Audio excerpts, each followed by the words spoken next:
অশ্ব বলি বা ইংলিশে বলে পাইলস। অনেকে এটিকে গুটি রোগও বলে থাকে।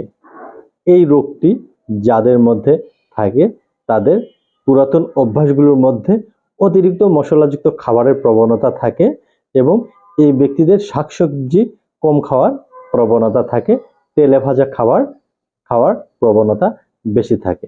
যাদের পাইলস তাদের জন্য হোমিওপ্যাথিক বেশ কিছু কার্যকরী ঔষধ আছে। এই ঔষধ ডাক্তার সিলেকশন করবে। এর পাশাপাশি আমি তাদেরকে 3টি সাজেশন দেব।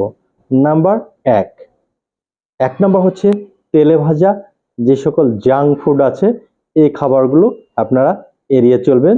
2 নাম্বার মশলাযুক্ত খাবার, হট, অতিরিক্ত গরুর মাংস এগুলো খাওয়ার বন্ধ করতে হবে। 3 নাম্বার অবশ্যই শারীরিক ব্যায়াম এবং টেনশনলেস লাইফ লিড করতে হবে।